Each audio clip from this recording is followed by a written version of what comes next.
Good morning! Let's go mga idol! Samahan nyo ako, i-try natin na mag long ride ngayong umagang ito.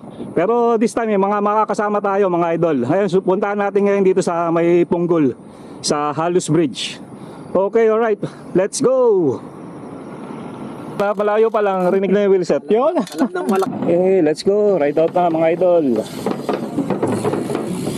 Silipin muna natin ang mapa ng ruta natin. Nag-start ako sa Hogang, tapos daan ng TMCR, diretsyo sa East Coast Park. From there, iikot tayo papuntang Marina Barrage, tapos tuloy sa West Coast. Pag nakalagpas doon, tuloy-tuloy na yan pa Jurong, Limchukang hanggang makarating sa Admiralty. Sunod ang Hishon, tapos babaybayin natin ang Upper Thompson Road, pabalik ulit sa Hogang. Isang buong ikot na naman ng SG.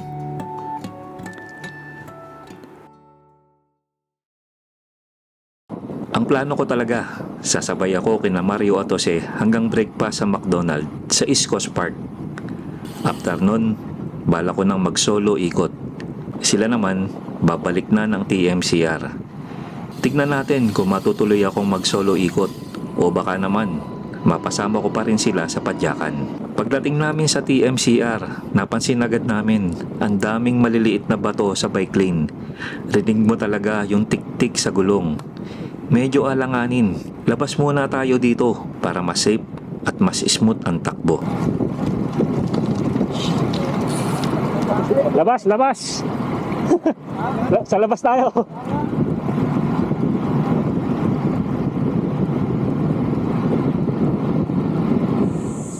Yun, okay, alright mga idol. Nandito tayo sa East Coast. Well, yan, bibilis tong kasama ko. Hindi ko halos nahawakan tong camera. Yun, sobrang bilis nila. Ginutom ako mga idol. Ganda ng view dito mga idol. Ganda ng mga puno. Ang tataas ng sanga.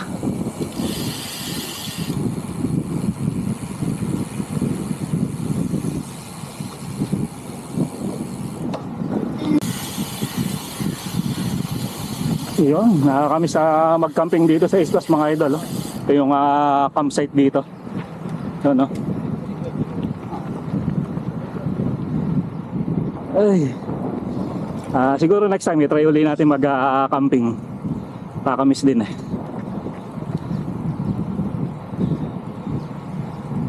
Ayan, hanggang dito may nagka-camping pa rin. Ito talaga yung campsite dito.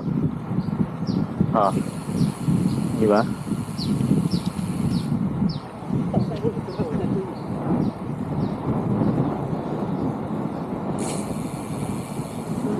Yun, okay, alright mga idol, kain muna tayo.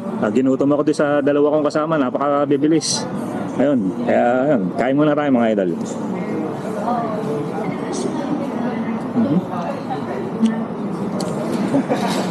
Breakfast muna mga idol. Pagkatapos mag-breakfast, akala ko maghihiwalay na kami. Biglang sinabi ng dalawa, nasasamahan na nila akong umikot. Gusto rin daw nilang makita yung bagong stretch sa Limchukang na hindi pa nila nadadaanan. Ayun, mas magiging masaya tuloy ang ride. May kasama na akong umikot sa SG. Yun, pag ganito naman kaganda yung view mo mga idol, nakakawala ng pagod.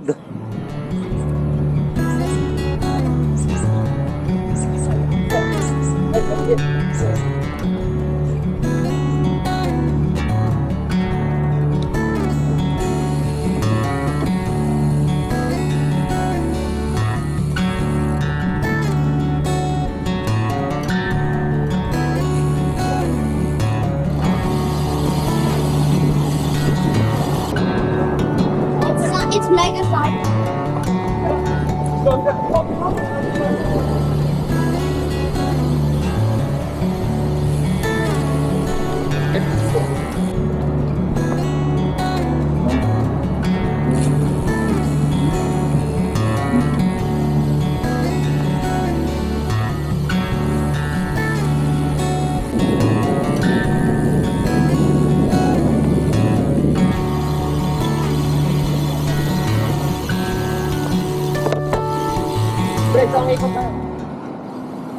Dito na kami sa West Coast. Sa una, presko pa ang hangin.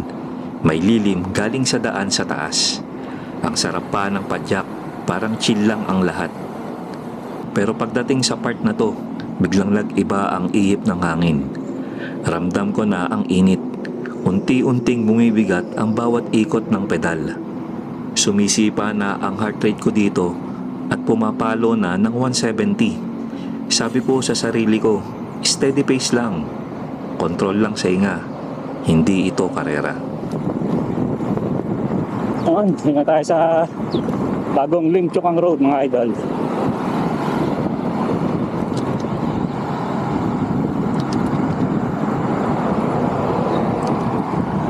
Pagpasok namin sa Lim Chu Kang Road, ibang usapan na.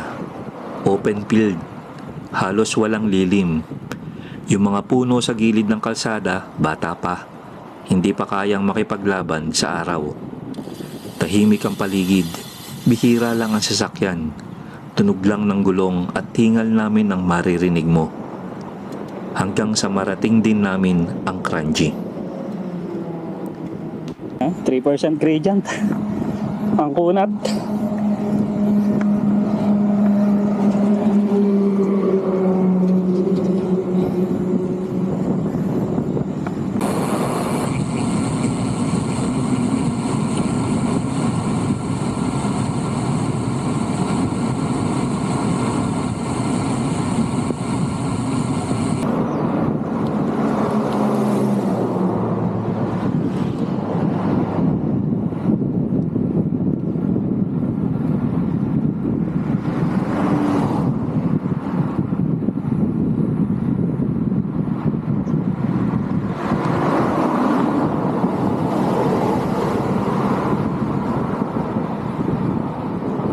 Yun, okay, alright mga idol. Nandito tayo ngayon sa Kranji. Ayan, bibili muna kami ng drinks dito mga idol. So total na kilometers nating idol, mga nakaka 98 km na tayo mga idol.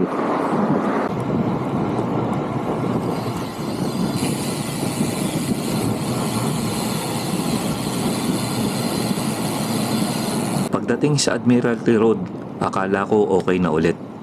Biglang may kumikibot sa hita ko. Yung tipong pa-warning sign ng pulikat. Sabi ko, wag ngayon, malayo pa. Kaya hinay-hinay muna. Yun mga idol, 107 km na tayo ayun. Medyo pinupulikat na tayo mga idol. Itong inner thigh natin mga idol, napakasakit niya. Ang ayoko lang itigil kasi feeling ko pag tinigil ko, parang alam mo yung maniniga siya, tapos parang maglalak. Ayun, kaya dinadahan ko lang mga idol. Yung dire-diretsong padjak lang.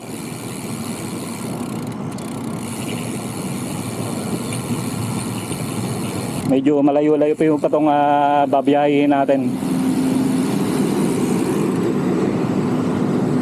Yun, okay, alright mga idol. Yun, nakaka 108 km na tayo. Ayun, sa kasawiang palad, medyo pinulika tayo mga idol. Yung inner thigh natin, medyo naninigas. Yun, kaya pahinga muna tayo dito mga idol. Tapos yung isa nating kasama, hintayin din natin. Napakasakit talaga mga idol, yung inner thigh sa right side. So, next time, ayun yung kailangan natin palakasin mga idol.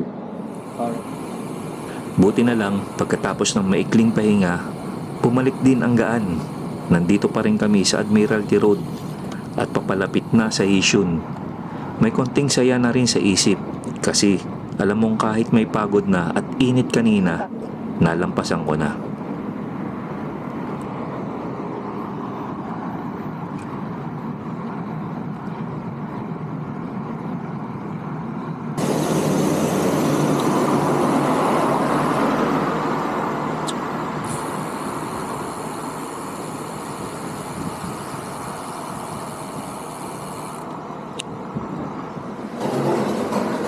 Lunch tayo mga idol. Bakute.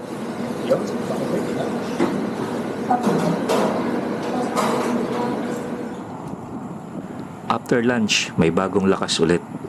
Pumadya kami sa Upper Thompson Road. Kwentuhan habang umaandar hanggang sa makarating sa Ang Mokyo.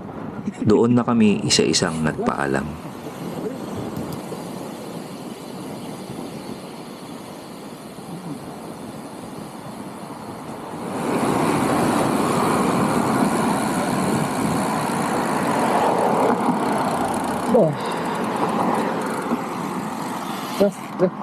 Sige.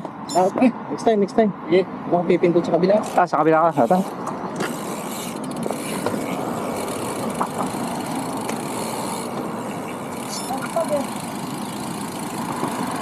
Tawag ka, pipindot pala tayo.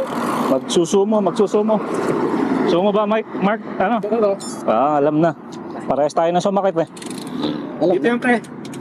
Sa ina. Subukan natin. Ayun. Pre, Ingat pre. Sige.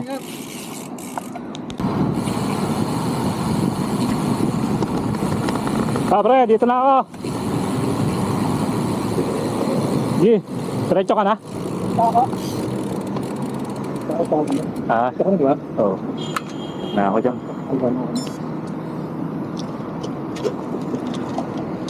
Effective yung pre, ganon. Try. Tapos, ay, buhay mo lang ng ano, yung konting squat para dito.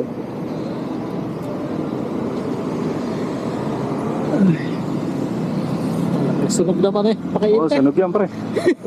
Sunog doon. Init eh. Ay. Pre, next time. Ay, salamat. Sige. Wala ako. Kaya.